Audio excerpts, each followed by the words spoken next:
रहमान रहीम। सबसे पहले तो तैयब बलोच की जानिब से मेरे तमाम नाजरीन को, जो मुझे सुनते हैं, जो देखते हैं, उन सब को 2023 का नया साल मुबारक हो।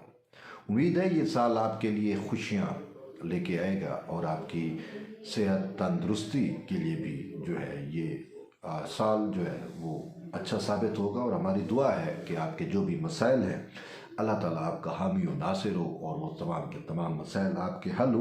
बहरहाल आज हम जो डिस्कस करने जा रहे हैं वो एन आर ओ से मुतल्लिक जो कुछ होता रहा, जो बाज़ गुश्त है और उसकी हकीकत क्या है। और ख़ासकर ये एक प्रोपेगंडा किया जा रहा है दोनों अतराफ़ से, तहरीक इंसाफ की जानिब से भी और इवन के ख़ुद हुकूमत जो PDM है उसके जो हमदर्द हैं, जो सपोर्टर हैं, जो बयानिया मैनेज करते हैं, जो नरेटर हैं और जो बयानिया मैनेज यानी मीडिया मैनेजर आप कह लो, उनकी जानिब से भी ये एक प्रोपेगंडा किया जा रहा है कि सदर आसिफ अली जरदारी को जो है वो भी NRO दिया गया।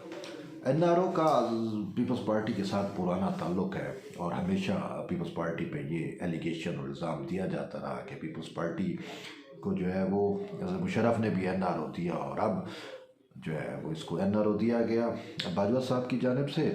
असल में दो प्रोग्राम हुए, एक शाहजेब खानज़ादा का प्रोग्राम है और दूसरा अंसार अब्बासी ने प्रोग्राम किया। तो ये दोनों मीडिया एक ही मीडिया से ताल्लुक़ रखते हैं, जंग और दी न्यूज़ से। इन्होंने जियो से इन्होंने जो है एक परसेप्शन बनाने की कोशिश की है और अगरचे उसमें कुछ चीज़ें ठीक है, लेकिन ख़ासकर जरदारी से मुतल्लिक इन्होंने अपने आप को जस्टिफाई करने की कोशिश की है, लेकिन वो चीज़ें हक़ाइक़ से बालातर है।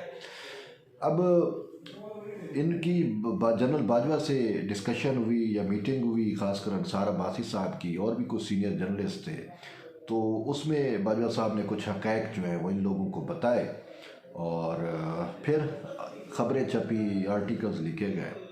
तो ये चीज़ सामने आई कि किस तरीके से इमरान ख़ान को सादिक व अमीन बनाने के लिए जनरल बाजवा ने उस वक्त के ISI चीफ जनरल फैज़ को इस्तेमाल किया और किस तरीके से उस वक्त के चीफ जस्टिस जो हैं वो कैसे मैनेज हुए और ख़ासकर मियाँ साकिब निसार जो चीफ जस्टिस ऑफ पाकिस्तान थे उनको मैनेज किया गया और फिर उनके ज़रिए जो है वो इमरान ख़ान को जेली तौर के ऊपर सादिक अमीन बनवाया गया और फिर उसके साथ साथ पॉलिटिकल इंजीनियरिंग के भी केसेस चले।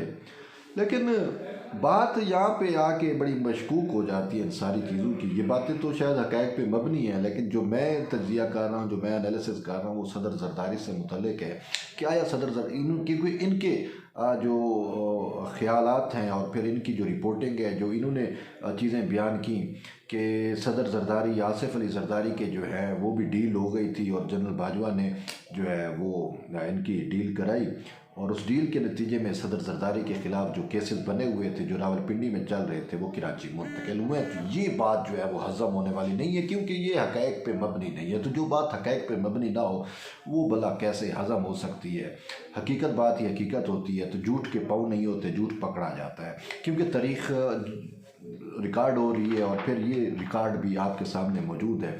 और ये रिकॉर्ड कोई ऐसा नहीं है, अदलिया में भी ये रिकॉर्ड मौजूद है कि सदर जरदारी ने बेहतरीन कोशिश की कि उनके केसेस जो है जो गैर कानूनी तौर के ऊपर कराची से इस्लामाबाद मुंतकिल हुए थे उनको दोबारा जो है वो कराची मुंतकिल किया जाए, लेकिन उनके केसेस अभी तक मुंतकिल नहीं हुए। वो अभी तक सज़ा भी भुगत चुके हैं, जेल भी 7 से 8 महीने जेल वो आपके सामने इस्लामाबाद में उन्होंने नायब की तहवील में रहे, जहाँ पर उनकी सेहत भी ख़राब हुई। उनकी बहन फरियाल तालपुर को जो है जिस तरीके से गिरफ़्तार किया गया ईद की रात, फिर उसके बाद उनके केसेस जो है वो अभी तक मुंतकिल नहीं हुए। अब सदर जरदारी के ख़िलाफ़ बात ये चल रही है कि पॉलिटिकल इंजीनियरिंग के केसेस जो है वो बनाए गए थे इमरान ख़ान की रजीम को चलाने के लिए। अब जब इमरान ख़ान को एक तरफ से सादिक अमीन बनाया जा रहा था, तो दूसरी तरफ से इमरान ख़ान के जो सियासी मुखालफिन थे उनके ख़िलाफ़ पॉलिटिकल इंजीनियरिंग के केसेस जो है वो रजिस्टर किए जा रहे थे। और पॉलिटिकल इंजीनियरिंग के केसेस जो हैं उस में अदलिया जो है वो ज़्यादा इस्तेमाल हो रही थी। और फिर ये जो एहतसाब वाले इदारे हैं, नैब है और FI है, इनकी यानी कि अदलिया इस्टेब्लिशमेंट के कहने के ऊपर या उस वक्त बाजवा और फैज़ के कहने के ऊपर जो है वो अदलिया प्लस FIA और प्लस नैब इनका इनको जो है इस्तेमाल किया जा रहा था as a tool of political engineering, और झूठे केसेस जो है वो रजिस्टर किए जा रहे थे। ठीक है, तमाम सियासी कैदीन के ख़िलाफ़ हुए जो इमरान खान के सियासी मुखालिफ थे, या जिनको पता था जिनसे कि इमरान खान को ख़तरा है, या जो इमरान खान की हुकूमत को चलने नहीं दे सकते, तो उनको जो है किसी तरीके से प्रेशराइज़ किया गया या किया जा रहा था इन केसेस के ज़रिए। और वजह क्या थी, मैं आपको वजह बताता हूँ कि चूँकि ये तस्वुर हमें दिया गया था कि जी पाकिस्तान पे हाइब्रिड वार है और ये जो रजीम है वो हाइब्रिड रजीम है, तो इसी वजह से कि जो इसके मुखालफिन हैं वो करप्शन और के पैसे और दूसरे ममालिक की आशीर्वाद के ऊपर जो है वो पाकिस्तान में हाइब्रिड वार के टूल बने हुए हैं, अगरचे हकीकत इससे मुख्तलिफ है। और आज आपको हकीकत पता चल गई कि हाइब्रिड वार ही दरअसल पाकिस्तान पे जो है वो इमरान की सूरत में नाफिज हुई, ना कि उसके मुखालफिन ने नाफिज की। और फिर बात यह है कि ला फेयर, ये जब आप हाइब्रिड वार की या हाइब्रिड रजीम की बात करते हो तो उसमें एक टूल है, एलिमेंट है ला फेयर। अब ला फेयर क्या होता है, यानी कि कम जैसे होता है ना वार फेयर, ऐसे ही एक ला फेयर होता है। ला फेयर मतलब कानून का खौफ। तो ला फेयर को लैटिन अमेरिका में इस टर्म को यूज़ किया गया, और लैटिन अमेरिका में ख़ासकर ब्राज़ील की मैं आपको मिसाल देता हूँ। ब्राज़ील में दिल्मा रोज़ेफ जो प्रेसिडेंट थी उसको इसी तरीके से हटाया गया, और फिर उसके ख़िलाफ़ जो है केसेस रजिस्टर हुए। इसी तरीके से अर्जेंटीना जो मेसी का मुल्क है, जो इसने अभी हाल में वर्ल्ड कप भी जीता, तो अर्जेंटीना की भी साबिक प्रेसिडेंट थी, उसके ख़िलाफ़ भी गद्दारी के और कुछ ऐसे केसेस काटे गए।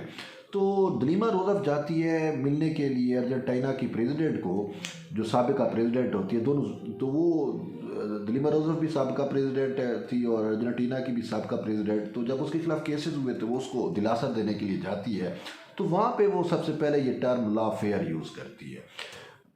वो कहती है कि आप खौफ ना खाओ, ये जो रजीम हमारे सरों पे मुसलत की गई है ये नियो लिबरल रजीम है, और इस रजीम को चलाने के लिए जो इस मुल्क के रियल स्टेक होल्डर हैं उनके ख़िलाफ़ ला फेयर नाफिज कर दिया गया है। यानी कानून का खौफ, इदारे नैब टाइप यानी एहतसाब के इदारे अदलिया को मुतहर्रिक किया गया और हमारे ख़िलाफ़ जो है वो ट्रायल किए जा रहे हैं।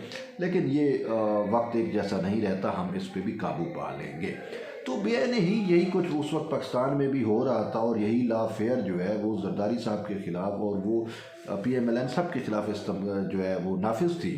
तो सदर जरदारी के ख़िलाफ़ वो जो सबसे पहले यानी कि 25 जुलाई को अगर इलेक्शन होने थे 2018 में, तो 13-14 जुलाई को जो है वो सुप्रीम कोर्ट में सदर जरदारी के ख़िलाफ़ ये केस चलता है, फेक बैंक अकाउंट केस का एक इंक्वायरी चल रही होती है। तो फिर चीफ जस्टिस साकिब निसार साहब सुमोटो लेते हैं, और सुमोटो लेके जेली बैंक अकाउंट का जेली केस जो है आज खुद नोटिस के ज़रिए बनाया जाता है। ये वैध केस है जिसकी FIR सुप्रीम कोर्ट कटवाती है। यार कभी आपने देखा FIR हमेशा नीचे से कटती है, ऊपर से ट्रैक्शन नहीं आती, तो सुप्रीम कोर्ट कहती है FIA को बुलाती है, और FIA के उस वक्त के DG बशीर मेमन साहब जो है वो खुद, उसका जो भाई है वो GDA के इलेक्शन से सिंध में GDA के टिकट से इलेक्शन लड़ रहा था, तो उसको इलेक्शन कमीशन ने ट्रांसफ़र किया, लेकिन साकिब निसार ने उसका ट्रांसफ़र रुकवाया और फिर उसको ये टास्क दिया सदर जरदारी के ख़िलाफ़ झूठा केस बनाने का। तो उस टाइम बताया गया कि जी 30 अरब का मनी लॉन्ड्रिंग हुआ, ये हुआ वो हुआ। एट दी एंड हमें पता चला कोई 1.5 करोड़ का मसला था जिसके ऊपर जरदारी के साहब के खिलाफ केस बनाया गया। तो यूँ जेली बैंक अकाउंट का केस जो है वो सुप्रीम कोर्ट के हुक्म के ऊपर बना, और फिर साथ ये कि चूँकि वो FIA कराची का मामला था, कराची का सर्कल में मामला आता था, तो उसको फिर इलीगली ट्रांसफ़र किया साकिब निसार साहब ने, और पिंडी नैब को मुंतकिल कर दिया। अच्छा, जब पिंडी नैब को मुंतकिल किया तो इलीगल था, लेकिन फिर वो केस यहाँ पे चला, और जरदारी साहब 6 से 7 महीने आपके सामने जेल में भी रहे। और फिर उसके बाद सूरत हाल कुछ यूँ थी कि पाकिस्तान डेमोक्रेटिक मूवमेंट PDM बनता है, और PDM को खुद जरदारी साहब ने पाकिस्तान पीपल्स पार्टी बनाती है, लेकिन बाद में PDM जो है वो उससे पीपल्स पार्टी छोड़ जाती है। अब वो पीपल्स पार्टी क्यों छोड़ती है वो आपके सामने है कि अब शायद खाकान अब्बासी कि क्या मजाल कि वो आसिफ अली जरदारी को या उसको जो है बिलावल भुट्टो जरदारी को पार्टी के जो चेयरमैन है, को चेयरमैन है, उनको नोटिस जारी करे और शुकाज नोटिस जारी करे। तो वो उसने किसी एक इशू पे शुकाज नोटिस जारी किए, तो इन्होंने कहा कि हू दी हेल आर यू, आप होते कौन हमें शुकाज नोटिस जारी करने वाले? क्या PDM के अंदर अगर आपको हमने शामिल किया उसका मतलब ये तो नहीं है कि जो है वो पीपल्स पार्टी जो है वो उसकी अपनी अलग कोई हैसियत नहीं है। तो इन्होंने शिकायत नोटिस जारी किए, ANP को भी शिकायत नोटिस जारी हुआ, तो जिसकी वजह से वो छोड़ गए। लेकिन उस टाइम ये मौसूफ अंसार अब्बासी, जिसकी मैं इब्तिदा में आपको बात बताई, तो इन्होंने खबर चलवाई। इन्होंने कहा कि जरदारी साहब जो पीपल्स पार्टी जो है वो इस्टेब्लिशमेंट के साथ जो है उसका वो हो गया है, NRO टाइप हो गया या इस्टेब्लिशमेंट के साथ वो मिल गई है, तो अब नून को और PDM को उसने तना छोड़ दिया। जबकि रीज़न मैंने आपको बताई, शायद खाकान अब्बासी के शिकायत नोटिस का रीज़न बना था नाराज़गी का। तो बहरहाल उसके बाद अब उसी बात को जस्टिफाई करने के लिए अंसार अब्बासी ने बाकी तो जो दूर की कौड़ी लाए उसमें उन्होंने वो अपनी उस बात को और वो जो बुग़्ज़ होता है उसको भी निकालने के लिए उन्होंने जरदारी साहब के ऊपर थोप दिया कि उनके केसेस जो है वो ट्रांसफ़र हुए। अब केसेस ट्रांसफ़र होने की हकीकत है क्या? दरअसल केस अभी भी जरदारी साहब के खिलाफ जेली बैंक अकाउंट का जो जेली केस साकिब निसार साहब ने बनाया वो था ही जेली पोलिटिकल इंजीनियरिंग के तौर पे था, उसमें निकलना क्या था। लेकिन वो केस अभी तक जो है वो इस्लामाबाद रावलपिंडी में चल रहा है, ठीक है, और वो अभी तक कराची मुंतकिल नहीं हुआ। और केस कराची मुंतकिल करने से मुतल्लिक सुप्रीम कोर्ट में सदर आसिफ अली जरदारी की दरख्वास्त अभी तक ज़ेर समाअत है और 2 साल से वो भी दाखिल दफ्तर है, उसकी समाअत नहीं हुई। तो ये जो तसर दिया गया जरदारी साहब के ख़िलाफ़ वो तसर झूठ पे मबनी है, क्योंकि केसेस उनके मुंतकिल भी नहीं हुए। लेकिन बात यह है कि इन सारी चीज़ों के बावजूद पाकिस्तान पीपल्स पार्टी कहाँ पे है?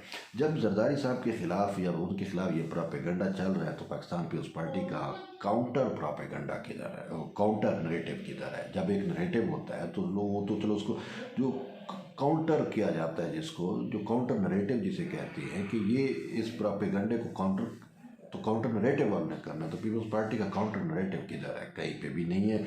और अफसोस से कहना पड़ रहा है किसी वजह से पाकिस्तान पीपल्स पार्टी शायद वह पार्टी है जो सबसे ज़्यादा मीडिया के ऊपर भी और सोशल मीडिया के ऊपर भी इस वक्त ये हकीकत इन्वेस्ट कर रही है, लेकिन सारी की सारी उसकी इन्वेस्टमेंट फजूल है।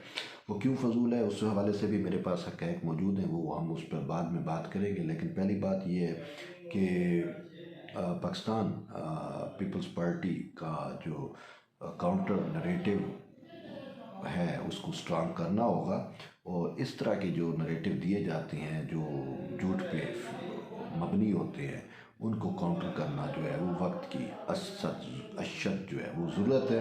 बहरहाल ये मैंने आपको बतलाया कि जो जरदारी साहब के NRO की मुतल्लिक़ बात थी वो सब झूठ और बकवास है, उसमें कोई हकीकत भी नहीं है, क्योंकि वो रिकॉर्ड अभी तक कोर्ट्स के अंदर पड़ा हुआ है, आपके सामने है। उनका कोर्ट इस पिंडी में चल रहा है केस, पिंडी की कोर्ट में, पिंडी की अदालतों में, पिंडी की नहर में चल रहा है, तो अभी तक इस्लामाबाद वो कराची मुंतकिल नहीं हुआ। तो इस वजह से अंसार अब्बासी ने ब्लफ मारा, शाहज़ेब खानज़ादा ने, या जो भी परसेप्शन बनाया कि वो सब झूठ और बकवास है।